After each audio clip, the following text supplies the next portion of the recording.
नमस्ते विद्यार्थी मित्रों, आज हम पढ़ेंगे व्याकरण। आप चौथी कक्षा से व्याकरण का अभ्यास करते हैं। चौथी कक्षा, फिर पांचवी कक्षा और छठी कक्षा, आप अब बड़े हो गए हैं, इसलिए आपकी जो टेक्स्ट बुक है उसमें भी व्याकरण के टॉपिक थोड़े ज्यादा देखने को मिलेंगे आपको। तो विद्यार्थी मित्रों, ચાલો આજે આપણે વ્યાકરણ ભણીશું। તમે ગુજરાતીમાં પણ વ્યાકરણ, એની ટેક્સ્ટ બુક છે એમાં પણ વ્યાકરણ જોતા હશો। અને હા, એક મસ્ત વાત તો એ તમને આજે શીખવીશ કે ભાષા કોઈ પણ હોય, પરંતુ એનું વ્યાકરણ છે એ સરખું હોય છે મોટા ભાગે। જો તમે એનો સચોટ રીતે નિરીક્ષણ કરી અને શીખવાનો પ્રયત્ન કરશો તો તમે કોઈ પણ એક ભાષાનું વ્યાકરણ શીખશો તો તમને આપમેળે બીજી બધી જ ભાષાઓનું વ્યાકરણ સમજાઈ જશે। માત્ર તમારે સરખામણી કરતા શીખવાનું છે। જો આવો પ્રયત્ન કરી અને આવી રીતે તમે શીખવાનું વ્યાકરણનો શરૂઆત કરશો તો તમારા માટે દરેક જેમ કે અંગ્રેજી છે, ગુજરાતી છે, સંસ્કૃત છે અને હિન્દી છે, આ બધી જ ભાષાઓનું વ્યાકરણ એકદમ સરળ થઈ જશે। હા, પણ તમારે થોડા શબ્દો પણ શીખવા પડશે। ભાષા છે એટલે ખ્યાલ છે કે એના શબ્દો પણ થોડા જુદા પડે છે। જેમ કે ગુજરાતીમાં કોઈ શબ્દ લીધેલો હોય એને હિન્દીમાં પણ કંઈક નવા શબ્દ તરીકે બોલવામાં આવે છે, અને એવી જ રીતે તમે ઇંગ્લિશમાં પણ એનો નવો સ્પેલિંગ જોઈ શકો છો।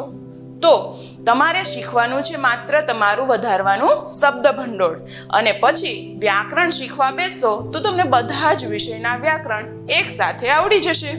તો ચાલો આપણે શરૂઆત કરીએ કે છઠ્ઠા ધોરણના સેમેસ્ટર 2માં કેટલા ટોપિક છે ગ્રામરના તમારી ટેક્સ્ટ બુકની અંદર, અને એમાંથી પણ તમારી પરીક્ષામાં પૂછાઈ શકે એવા કયા કયા ટોપિકના પ્રશ્નો છે તો એ અહીંયા તમે સ્ક્રીન ઉપર જોઈ શકો છો। અથવા તો આપણે જ્યારે અભ્યાસ કરીશું ત્યારે હું તમને સમજાવીશ કે કેવા પ્રકારના પ્રશ્નો છે એ તમારી પરીક્ષામાં પૂછાઈ શકે છે। તો અહીંયા જેની પસંદગી કરવામાં આવી છે, જે તમે સ્ક્રીન ઉપર જોશો, તમારી પરીક્ષામાં અચૂકથી તમે પ્રશ્નપત્રની અંદર એમાંથી જ એક વ્યાકરણનો ટોપિક જોશો। હા, પરંતુ તમારે મૌલિકતાનું અહીંયા દર્શન કરાવવું પડશે। શા માટે?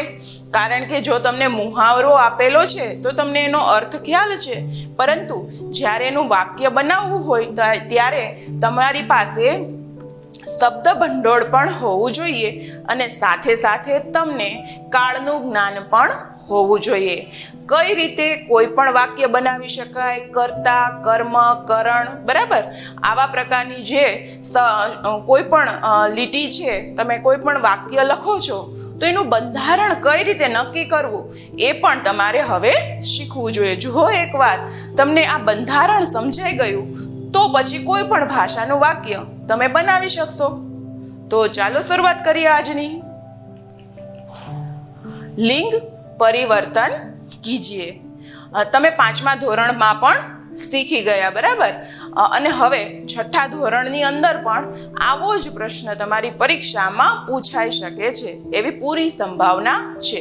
હા, ફર્ક માત્ર એટલો જ હશે કે જે શબ્દો તમે પાંચમા ધોરણમાં શીખી ગયા હશો એના કરતાં કંઈક નવા શબ્દો તમે અહીંયા છઠ્ઠા ધોરણમાં જોશો, અથવા તો નવા શબ્દોનો તમે પરિચય મેળવશો।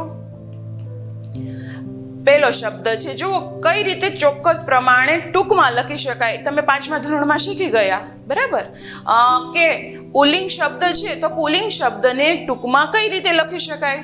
તો અહીંયા તમને સ્ક્રીનમાં જે રીતે દેખાય છે એવી જ રીતે પુલ્લિંગ શબ્દને ટૂંકમાં લખી શકાય। અને હા, હવે જેમ જેમ તમે આગળના ધોરણમાં અભ્યાસ કરશો ત્યારે પુલ્લિંગ શબ્દ આખો જ લખેલો જોવા મળશે નહીં, પરંતુ આવી રીતે ટૂંકમાં નિર્દેશિત કરેલો હશે।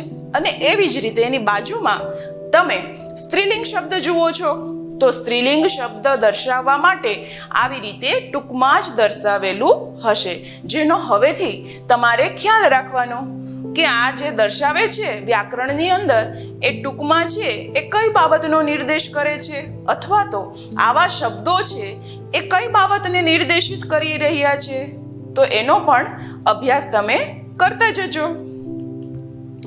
पहलो शब्द तमे जोई शको छो, क्यों छे? पुत्र। और स्त्रीलिंग क्या लिखा है? और आप ऐसे भी समझ सकते हैं कि विरुद्धार्थी यानी कि विलोम शब्द कौन सा है। आप ऐसे भी उसे पढ़ सकते हैं, समझ सकते हैं। पुत्र उसका विलोम शब्द यानी कि स्त्रीलिंग शब्द क्या है? पुत्री। तरुण तो तरुणी। उसी प्रकार से कुमार तो उसका लिंग परिवर्तन स्त्रीलिंग में क्या हो सकता है? हाँ, कुमारी। उसी प्रकार से देव शब्द है, उसका स्त्रीलिंग देवी हो सकता है। हिरण तो उसका स्त्रीलिंग हिरनी हो सकता है। मेढक तो मेढक शब्द है, यह शब्द आपकी एग्जाम में पूछा जा सकता है, तो उसका स्त्रीलिंग शब्द है मेढकी।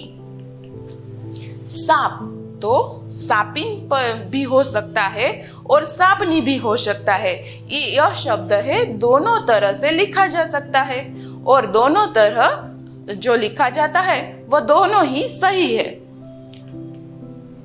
कुम्हार तो कुम्हारीन, बराबर। आ जे शब्द तमे जोई शको छो एनी अंदर इन शब्द छे, ए इन शब्द हस्व दर्शावવાનો છે। તમારે જ્યારે કોઈ પણ પુલ્લિંગ શબ્દ હોય એને સ્ત્રીલિંગમાં પરિવર્તન કરો ત્યારે જ્યારે પણ ઇન શબ્દ વાપરવાનો હોય, એટલે કે ઇન શબ્દ એ શબ્દને લાગતો હોય તો તમારે છેલ્લા શબ્દમાં હંમેશા માટે હસ્વ કરવું પડે। આ પ્રકારનો નિયમ છે। એ ઇન જે શબ્દમાં ઈ છે ઈ હસ્વ દર્શાવવાનો છે। જેમ કે તમે ઉપરનો શબ્દ જોયો સાપ, તો સાપીન પણ થઈ શકે, પરંતુ પ છે એ કેવો કરવાનો છે? હસ્વ। આ પ્રકારનો નિયમ છે કે ઇન હંમેશા હસ્વમાં દર્શાવવું। कुछ और शब्द भी देखेंगे। नाग तो नागिन। उसी प्रकार से बाघ तो बाघिन। धोबी तो धोबिन। मोर तो मोरनी। અહીંયા તમે જોઈ શકો છો વિદ્યાર્થી મિત્રો કે ઘણા સ્ત્રીલિંગ શબ્દો છે એમાં ની શબ્દ પણ લાગે છે, એટલે કે શબ્દોમાં અમુક એવા શબ્દો પણ હશે કે જે શબ્દની પાછળ મોર છે તો મોર શબ્દ તો તમને સ્ત્રીલિંગમાં પણ જોવા મળે છે, પરંતુ પાછળ શું લગાડેલું છે? માત્ર ની શબ્દ, બરાબર। તો સ્ત્રીલિંગ શબ્દ ઘણા પ્રકારે આવી રીતે પણ બની શકે છે। શેર તો શેરની। જુઓ, આ બંને ઉદાહરણો સમાન છે, ની શબ્દ લગાડેલો છે અને બંને છે એ સ્ત્રીલિંગ થઈ જાય છે। આગળના શબ્દ તો એના એ જ રહે છે। આવી રીતે પણ ઘણા શબ્દો બની શકે છે। ડોક્ટર તો ડોક્ટરની। જાદુગર તો જાદુગરની। ઊંટ તો ઊંટની। માસ્ટર તો માસ્ટરની, બરાબર। તમને ખ્યાલ આવી ગયો કે અહીંયા તમે ત્રણ સામાન્ય રીતે જ્યારે અવલોકન કરશો ત્યારે ખબર પડશે કે ત્રણ પ્રકારે સ્ત્રીલિંગ શબ્દો છે એ બનાવેલા છે। એક તો ઇન શબ્દ લગાડીને, એક તો ની શબ્દ લગાડીને, અને એક ઇનમાં પણ જ્યારે તમે કોઈ પણ શબ્દ લખો છો ત્યારે ઈ છે ઈ હસ્વ દર્શાવવાનું છે। આ એક પ્રકારનો નિયમ છે। પરંતુ ની શબ્દ લખો છો ત્યારે ની હંમેશા દીર્ઘ દર્શાવવાનો રહેશે। મુહાવરે કા અર્થ દીજીએ। હવે આપણે થોડાક મુહાવરાઓ જે તમારી ટેક્સ્ટ બુકની અંદર સમાવેશ કરેલા છે એનો અભ્યાસ કરીશું। હા, મુહાવરા હંમેશા માટે એનો અર્થ આપી અને વાક્યમાં પ્રયોગ કરો એવા પ્રકારનો પ્રશ્ન તમારી પરીક્ષામાં પૂછાઈ શકે છે, અથવા તો આવા પ્રકારનો પ્રશ્ન જ પૂછાશે, બરાબર। તો તમારે જ્યારે પણ કોઈ પણ મુહાવરો તમારી નજર સમક્ષ આવે ત્યારે સૌ પ્રથમ એનો અર્થ જાણવો અને અર્થ ખબર પડી જાય ત્યાર પછી એનો વાક્યમાં પ્રયોગ કરતા શીખવાનું છે. હા, 5મા ધોરણમાં આપણે જ્યારે શરૂઆત કરેલી હતી ત્યારે વાક્ય મેં તૈયાર આપેલા હતા, પરંતુ હવે તમે પણ મોટા થઈ ગયા છો અને તમારે પણ મૌલિક જે લખવાની પ્રવૃત્તિ છે એની અત્યારે વિકસાવવાની જરૂર છે કે મૌલિકતા શું હોવી જોઈએ, તમે કઈ રીતે લખી શકો છો અને એ પણ શીખવું જરૂરી છે. એટલા માટે અહીંયા મુહાવરાના મેં માત્ર ને માત્ર અર્થ દર્શાવેલા છે. એનું વાક્ય તમે જ્યારે પણ મુહાવરો જોવા બેસો, આ વિડીયો જોવા બેસો છો ત્યારે ટેક્સ્ટ તમારી પાસે નોટબુક હોય તો નોટબુક લઈને બેસવું અને પેન્સિલ લઈને બેસવું. મુહાવરો દર્શાવે છે તો એનું વાક્ય તમારે વિચારી રાખી અને તમારી બુકની અંદર લખી નાખવું. બરાબર. उल्टा चोर कोतवाल को डांटे, इसका क्या अर्थ हो सकता है? अपराधी द्वारा निर्दोष को धमकाना. તો હવે તમને ખ્યાલ આવી ગયો કે આનું ગુજરાતી શું થઈ શકે? તો આ જ પ્રકારે જ્યારે ખ્યાલ આવી જાય ત્યારે એનું વાક્યમાં કઈ રીતે પ્રયોગ કરવો એ પણ सीखी लेवो. उसके आगे हम देखते हैं, आए थे हरि भजन को ओटन लगे कपाश, इसका क्या अर्थ होता है? अच्छा काम छोड़कर महत्वहीन काम में लग जाना. જે કામ કરતા હોય એ મહત્વનું કામ છોડી અને જ્યારે આપણે બીજું કામ કરવા લાગીએ છીએ ત્યારે એવા પ્રકારના કામ માટે, એવા પ્રકારનું વાક્ય દર્શાવવા માટે તમે આ મુહાવરાનો પ્રયોગ કરી શકો છો. ઊંચી દુકાન ફીકા પકવાન, પ્રસિદ્ધ કે અનુરૂપ ન હોના. બરાબર. જેવી જેવી એડવર્ટાઇઝમેન્ટ તમે જોવો છો એવા પ્રકારની વસ્તુઓ તમને પ્રાપ્ત થતી ન હોય ત્યારે આવા પ્રકારના મુહાવરાનો ત્યાં અર્થ કરી શકાય છે કે જેટલી સારી એની એડવર્ટાઇઝમેન્ટ હતી એટલું સારું એનું પ્રસિદ્ધિ મળેલી ન હોય ત્યારે આ મુહાવરાનો અર્થ કરી અને તમે લખી શકો છો. એક તો કરેલા ऊपर से नीम चढ़ा, एक दोस्त के साथ साथ दूसरा दोस्त भी लग जाना. હવે એક દોસ્ત છે એની સાથે સાથે બીજો દોસ્ત પણ લાગી જવો. ખરેખર એ દોસ્ત હોતો નથી પરંતુ એની સાથે આપમેળે જ લાગી જાય છે.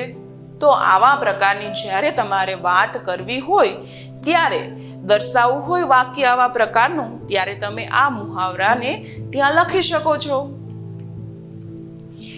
એક સડી મછલી સારે तालाब को गंदा करती है, उसका क्या अर्थ होता है? एक की बुराई के कारण सबकी बदनामी होना. તમને ખ્યાલ છે કે તમારા જે ક્લાસમાં એક વિદ્યાર્થી તોફાની હોય તો વારે વારે બધા શિક્ષકો એમ કહેતા હોય કે આ ક્લાસની અંદર તો બધા છોકરા તોફાની છે. બરાબર.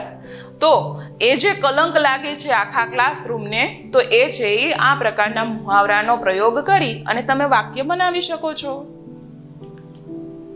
કંગાલી में आटा गीला, यानी मुसीबतों में और मुसीबत आना. તમને ખ્યાલ છે ગુજરાતીમાં પણ આવી કહેવત છે કે દુકાળમાં અધિક માસ. તો એ પ્રકારની કહેવતના જે તમે વાક્યો ગુજરાતીમાં બનાવતા હોય એવા જ પ્રકારના વાક્યો અહીંયા હિન્દીમાં તમારે બનાવવાના રહેશે. કહા રાજા ભોજ ઓર કહા ગંગુ તૈલી. હવે એક રાજા ભોજ છે એનું સ્થાન એકદમ ઊંચું છે અને ગંગુ તૈલી છે એનું સ્થાન એકદમ નીચું છે. પરંતુ આ મુહાવરો છે એનો અર્થ શું થાય એ સમજીએ. दो व्यक्तियों की परिस्थिति में बहुत अंतर होना. एक છે એકદમ ગરીબી દર્શાવે છે અને એક વ્યક્તિ છે એકદમ પૈસાદાર એટલે કે ઊંચો વર્ગ દર્શાવે છે. તો આવી રીતે જ્યારે કોઈ પણ બે વ્યક્તિઓની સરખામણી કરતા હોય ત્યારે એવા વાક્યને દર્શાવવા માટે આવા પ્રકારના મુહાવરાનો અર્થ અથવા તો આવા પ્રકારનો મુહાવરાનો પ્રયોગ તમે કરી શકો છો. कोयल की दलाली में हाथ काला, बुरे के साथ रहने पर बुराई मिलती है। बराबर। कोयला, यहाँ पे कोयले की बात कही गई है। कोयला आपको पता है क्या होता है? जो काले रंग का होता है। પહેલાના જમાનાની અંદર જ્યારે લોકો સગડીઓ વાપરતા ને ત્યારે એની અંદર કોલસા ભરતા, અને જ્યારે કોલસા અંદર ભરતા હોય ને ત્યારે હાથ પણ કાળા થઈ જતા હતા. અને એ જે કોલસાનો ધંધો કરતા હોય એ વ્યક્તિ, ત્યાં મજૂરો જે હોય એ બધાના હાથ કાળા થઈ જાય. તો અમુક વસ્તુ હાથમાં લેવાથી એ વસ્તુ પોતાની અસર છે કોઈક બીજા ઉપર છોડતા જતા હોય છે. એટલે કે કાળો હાથ થવો તો એ કોલસાની પ્રવૃત્તિ છે, એની મૂળ પ્રકૃતિ છે. તો જેથી કરીને જે પણ કોલસો અડે એનો હાથ કાળો થાય. તો અહીંયા પણ તમારે આવા પ્રકારની કંઈ વાત દર્શાવવી હોય, આવા પ્રકારનું કંઈ વાક્ય દર્શાવવું હોય તો તમે આવા મુહાવરાનો પ્રયોગ કરી શકો છો. બુરે કે સાથ રહેને પર બુરાઈ મિલતી હૈ. અહીંયા કોઈ પણ સંગની વાત કરેલી છે. કોઈ તમારી સાથે રહેતું હોય તો એને પણ તમારી અસર થઈ શકે છે. જો તમે સારા વ્યક્તિ હોય તો એ પણ સારો થઈ જશે, અને જો તમે ખરાબ વ્યક્તિ હોય તો એ પણ ખરાબ ધીમે ધીમે થવા લાગશે. તો અહીંયા સંગની વાત દર્શાવેલી છે. જે સંગ દોષ છે એ વાત અહીંયા દર્શાવી શકાય. ચમડી જાય પર दमड़ी न जाए. कंजूस व्यक्ति कष्ट सहन कर लेता है लेकिन पैसे खर्च नहीं करता.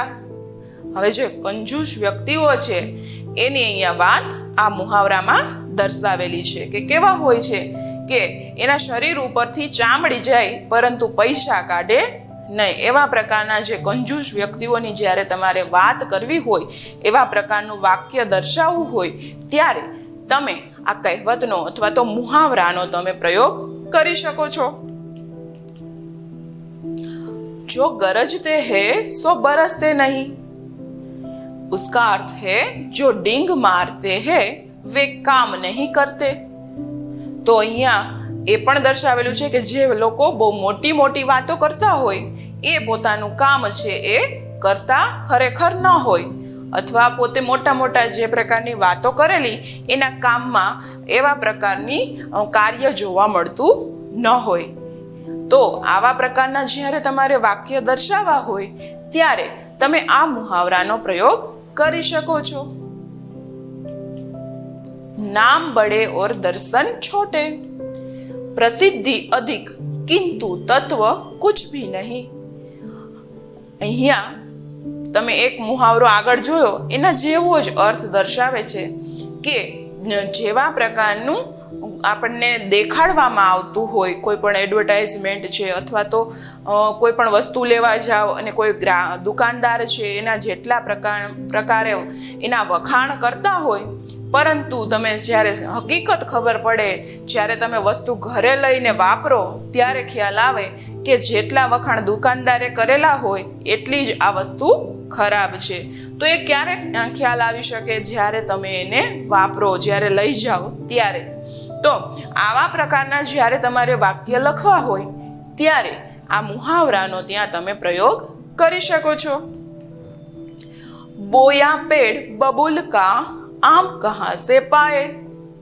હવે અહીંયા સરસ મજાનો મુહાવરો આપેલો છે કે વાવેલું હોય બાવળનું ઝાડ, અને તમે આશા રાખો કે આ બાવળના ઝાડમાં એકવાર કેરી આવશે તો એ ક્યારે શક્ય બને નહીં. इस मुहावरे का अर्थ देखेंगे. बुरे कामों का अच्छा फल नहीं मिलता. જ્યારે કોઈ પણ કાર્ય ખરાબ રીતે કરવામાં આવતું હોય તો ક્યારેય પણ એનું સારું એવું ફળ પ્રાપ્ત થતું ન હોય. જ્યારે આવા પ્રકારના વાક્યો તમે વિચારતા હોય ત્યારે આ તમે મુહાવરાનો પ્રયોગ ત્યાં કરી શકો છો. અક્કલ બડી યા ભેંસ. શરીર બડા હોને કી ઉપેક્ષા અક્કલ બડી હોતી હૈ. એટલે કે શરીર કરતા અક્કલ છે એ વધારે મહત્વની છે, એવી આ મુહાવરો છે એ અર્થ દર્શાવે છે. એક દ્રષ્ટિએ તમે જોવો તો ભેંસ કેટલી બધી મોટી છે, પરંતુ ભેંસ છે એ એટલી બધી મહત્વની નથી, એટલી બધી ઉપયોગી નથી. પણ જો જીવનમાં આગળ વધવું હોય તો બુદ્ધિ છે એ ખૂબ જ મહત્વની હોય છે અને એટલા માટે જો આવા પ્રકારના વાક્ય દર્શાવવા હોય તો તમે આ મુહાવરાનો ત્યાં અર્થ કરી શકો છો. આસમાન સે ગીરા ખજૂર મેં અટકા, એક કે બાદ એક વિપત્તિ મેં ફસના. હવે એક વિપત્તિ હજી તો પૂરી થઈ નથી ત્યાં બીજી વિપત્તિ આવી જાય. આવા પ્રકારની જ્યારે તમે આવા પ્રકારના વાક્યો વિચારતા હોય અથવા તો લખતા હોય ત્યારે તમે ત્યાં આ મુહાવરો લખી શકો છો. એટલે એક વિપત્તિ પછી બીજી વિપત્તિ પછી ત્રીજી વિપત્તિ, બરાબર. તો એવા પ્રકારના વાક્યોની જ્યારે વિચાર કરો છો ત્યારે તમે ત્યાં આ મુહાવરો લખી શકો છો. आए थे हरिभजन को ओट न लगे कपाश. इसका अर्थ होता है अच्छा काम छोड़कर महत्वहीन काम में लग जाना. जैसी करनी वैसी भरनी, जो जैसा करते हैं उसे उसी के अनुसार फल भुगतना પડતા હે. તો જ્યારે ચોરને જેલમાં મૂકવામાં આવે ત્યારે આવા પ્રકારનો મુહાવરાનો પ્રયોગ ત્યાં થઈ શકે છે કે ચોરને જેસી કરની કી વેસી ભરની ઉસને પાઈ કી. તો એવા પ્રકારનો વાક્ય પ્રયોગ ત્યાં થઈ શકે છે કે જેવા પ્રકારનું કાર્ય જો સારું કાર્ય કરવામાં આવે તો એનું ફળ મીઠું મળે છે, પરંતુ જો કાર્ય ખરાબ કરવામાં આવતું હોય તો ક્યારેય પણ એનું સારું ફળ મળતું નથી. स्वर्ण सवेरा लाना, सुख सुविधा का निर्माण करना. હવે સ્વર્ણ સવેરા લાના એટલે સ્વર્ણ શબ્દ છે ખરેખર સોનું દર્શાવે છે, પરંતુ વાત તો સવેરા એટલે કે સવારની કરી છે. તો સોના જેવી સવાર ક્યારે લાવી શકાય? જ્યારે ખૂબ જ મહેનત કરી અને સારું એવું કોઈ પણ ધન પ્રાપ્ત કરે અથવા તો જે ક્ષેત્રમાં કાર્ય કરે છે એમાં જો પ્રગતિ કરે તો એ સવર્ણ સવાર લાના એવો મુહાવરાનો પ્રયોગ ત્યાં કરી શકાય. એટલે કે જે ક્ષેત્રમાં આગળ વધી રહ્યા છે એમાં એને સુખ પ્રાપ્ત થઈ રહ્યું છે. गंगा यमुना लहराना यानी बहुत आनंदित होना. आप कह सकते हैं कि सेठ के यहाँ गंगा यमुना लहराती है. હવે સ્વાભાવિક છે કે શેઠ છે એટલે એ ખૂબ જ ધનિક હોય અને એના છોકરાઓ જે હોય અથવા એના ઘરના જે સભ્યો હોય એ જાહો જલાલી ભોગવતા હોય. તો આવા પ્રકારનો મુહાવરાનો પ્રયોગ એવું વર્ણન કરવું હોય ત્યારે કરી શકાય છે. सिर खुजाना यानी सोचना समझ न पाने की क्या किया जाए. હવે માથું ક્યારે ખંજવાળતા હોય આ તમે ગુજરાતીમાં પણ સમજી શકો છો. જ્યારે આપણને ખ્યાલ ન આવે કે આગળ શું કરવું ત્યારે ઘણા નથી કહેતા કે માથું શું ખંજવાળે છે, શું વિચાર કરે છે, ચાલ પોતાનું કામ કરવા લાગ. તો આવા પ્રકારની વાક્ય પ્રયોગ તમારે જ્યારે કરવો હોય ત્યારે આ મુહાવરાનો પ્રયોગ ત્યાં કરી શકાય છે. पैरों तले जमीन खिसक जाना. જો મુહાવરો છે ખરેખર વાસ્તવમાં આવું થતું નથી. ક્યારે આપણે ઊભા હોય ને જમીન છે એ નીકળી ખસી જતી હોય એવું બનતું નથી, પરંતુ આ તો મુહાવરો છે. ખરેખર એનો અર્થ શું થાય? આઘાત લગના. જ્યારે આઘાત એટલો ઊંચો લાગે કે જેના લીધે આ તમે મુહાવરો છે ત્યાં એ વાક્યનો પ્રયોગ કરતા હોય ત્યારે કરી શકો છો. पैरों तले जमीन खिसक जाना. कहा सुनी होना, बातों की लड़ाई होना. पड़ोसन के बीच में कहा सुनी हो गई. એવા પ્રકારનું વાક્ય પણ તમે લખી શકો. આજ મેરે મિત્ર કે સાથ મેરી કહા સુની હો ગઈ એવું પણ તમે લખી શકો છો. હામિદના જે પાઠ છે એના આધારે તમે પેરો તલે જમીન, અમીના કે પેરો તલે જમીન ખિસક ગઈ આવા પ્રકારનું વાક્ય તમે ભણી ચૂક્યા છો.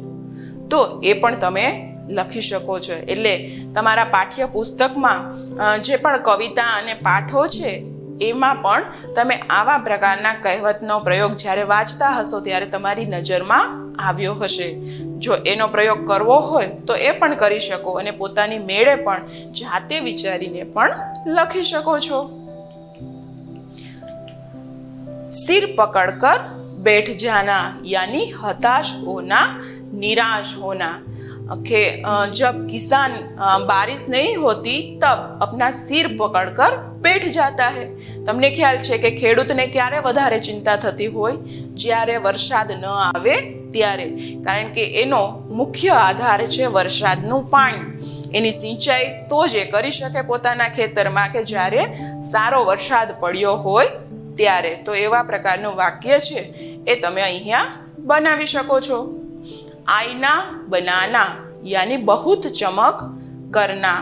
તમે જ્યારે ઓલો બૂટનો પાઠ એક ઇમ્તિહાન એક પરીક્ષા એસી ભી હો તમે જો ભણી ચૂક્યા છો તો એમાં નાનકડો છોકરો છે એ બૂટ જ્યારે ચમકાવતો હોય ત્યારે ત્યાં તમે આ મુહાવરો જોઈ શકશો એ પાઠની અંદર.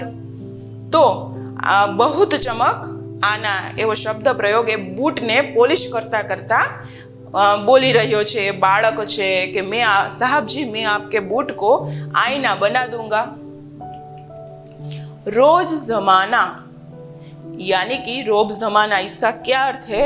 अपना प्रभाव दिखाना. नाक में दम करना यानी बहुत परेशान करना. विद्यार्थी शिक्षक के नाक में दम कर देते हैं. इस प्रकार से भी आप वाक्य लिख सकते हैं. मातृभाषा में अनुवाद कीजिए. આ પ્રશ્ન તો તમારી પરીક્ષા માટે ખૂબ જ મહત્વનો છે. જ્યારે તમારા હાથમાં હિન્દીનું પ્રશ્ન પેપર આવશે ત્યારે એમાં તમે ચોક્કસથી આ પ્રશ્નનો જે છે એ જોઈ શકશો. एक बार अवंती के देश में 3 व्यापारी आए.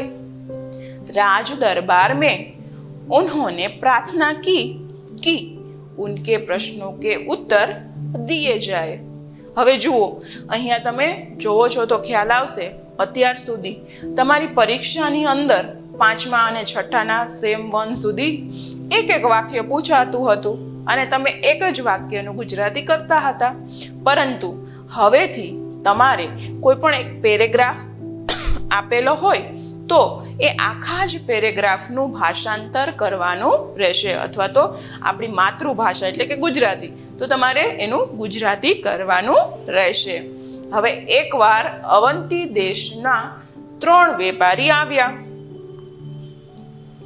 રાજ દરબાર મેં ઉન્હોને પ્રાર્થના કી એટલે કે રાજ દરબારમાં તેણે પ્રાર્થના કરી કે उनके प्रश्नों के उत्तर दिए जाए કે એના ત્રણેયના પ્રશ્નોનો જવાબ આપવામાં આવે. कोई भी दरबारी व्यापारियों के प्रश्नों के उत्तर नहीं दे सका. જેટલા દરબારીઓ દરબારમાં બેઠા હતા એમાંથી કોઈ પણ એક દરબારી પણ આ વ્યાપારીઓના પ્રશ્નોનો જવાબ આપી શક્યા નહીં. એવું એનું ગુજરાતી લખી શકાય. यहाँ तक कि राजा भी उलझन में पड़ गए. अरे વાત તો ત્યાં સુધી આગળ વધી ગઈ કે રાજા પણ એની સમસ્યા એમના પ્રશ્નોનું નિરાકરણ આપી શક્યા નહીં. તબ કિસી ને કહા कि अवंती को बुलाया जाए. ત્યારે અચાનકથી જ એક દરબારી ઊભો થયો અને એણે એમ કહ્યું કે આ દરબારની અંદર આ પ્રશ્નોના નિરાકરણ માટે અવંતીને બોલાવવામાં આવે. वही इनके प्रश्नों के उत्तर दे सकता है. હવે જે અવંતી છે એ જ આ પ્રશ્નોના નિરાકરણ કરી શકે અથવા તો પ્રશ્નો છે એનો ઉત્તર આપી શકે. राजा ने अवंती को बुलाने की आज्ञा दी. હવે રાજાએ શું કર્યું કે અવંતીને બોલાવવા માટેની આજ્ઞા કરી, ફરજ કરી. हाथ में लाठी लिए अपने गधे पर सवार अवंती दरबार में પહોંચ્યા. જુઓ, અહીંયા અવંતીનું પાત્ર દર્શાવેલું છે, ખરેખર બુદ્ધિશાળી વ્યક્તિ, પરંતુ એનો પ્રવેશ કઈ રીતે થાય છે?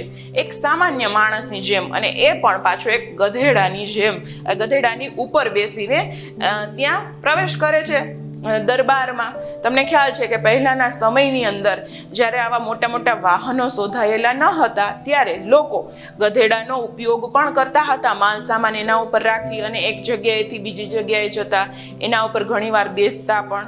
તો આ પ્રાણીનો ઉપયોગ પહેલાના સમયની અંદર આ રીતે થતો હતો. તો હાથમાં લાકડી લઈ અને ગધેડા ઉપર બેસી અને અવંતી છે એ દરબારમાં પ્રવેશ કરે છે. હવે એક બીજો ફકરો છે તમારી ટેક્સ્ટ બુકની અંદર સેમ 2 ની આ 2 ફકરાઓ આપેલા છે અને હજી એક ત્રીજો ફકરો આપેલો છે, પરંતુ એ મેં લીધેલો નથી. તમને ખ્યાલ છે કે એ ફકરો તમારા કોઈ પણ પાઠનો છે. જ્યારે તમે આ વિડીયો જોશો એ પાઠનો, ત્યારે એનું ભાષાંતર તો તમને સમજાઈ જશે, પરંતુ તમારે શીખવાની જરૂર, પરીક્ષામાં પૂછાવાના શક્યતા આ 2 પેરેગ્રાફની છે. એટલા માટે અહીંયા આ 2 પેરેગ્રાફની પસંદગી કરેલી છે. હવે માતૃભાષા में अनुवाद कीजिए એમાં જે બીજો પેરેગ્રાફ આપેલો છે એ જોઈએ. दुर्गावती बचपन से ही बहादुर थी. दुर्गावती बाળપણથી જ बहादुर હતી. उन्हें युद्ध करने में अपूर्व धैर्य, दूरदर्शिता, अटूट साहस और स्वाभिमान जैसे गुण विरासत में मिले थे.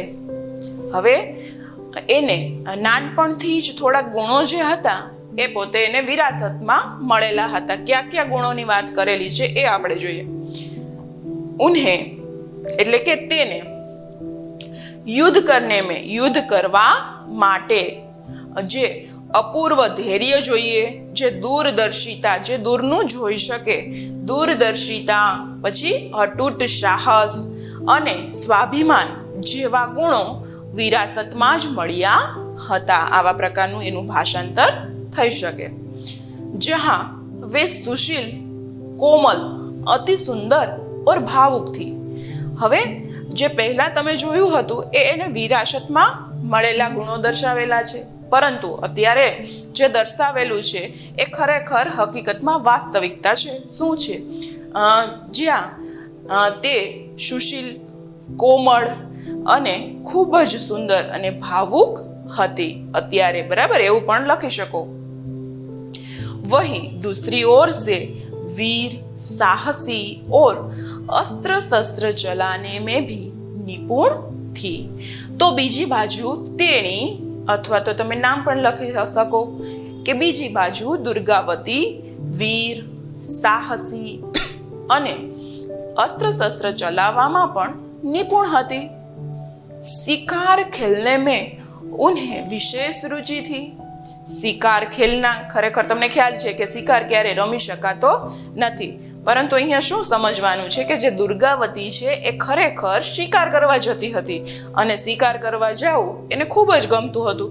પહેલાના રાજા રજવાડાના જે રાજાઓ હતા એ પોતે શિકાર કરવા માટે જતા હતા જંગલમાં અને કોઈ પ્રાણીને તીરથી મારતા હતા. આવી રીતે એ શિકાર કરતા હતા. તો અહીંયા જે દુર્ગાવતી છે એને પણ આવા પ્રકારનો શોખ હતો. શિકાર રમવું, અથવા તો અહીંયા શબ્દ લખી શકાય કે શિકાર કરવું.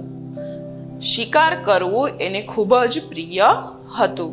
વે तीर और बंदूक को अचूक निशाना लगाने में कुशल थी.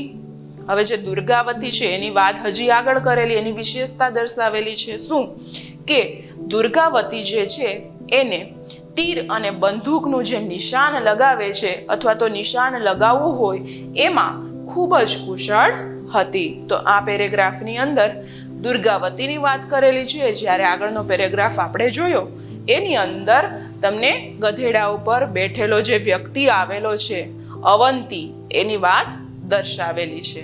તો આ બંને પેરેગ્રાફ છે તમારી પરીક્ષાની દ્રષ્ટિએ ખૂબ જ મહત્વના છે. તો તમે પ્રેક્ટિસ કરજો કે આ પેરેગ્રાફને જુઓ, આ વિડીયો છે 1-2 વાર જુઓ અને પછી તમે જાતે પેરેગ્રાફ લખો ટેક્સ્ટ બુકમાંથી અને પછી એનું ભાષાંતર કરવાનો પ્રયત્ન કરજો.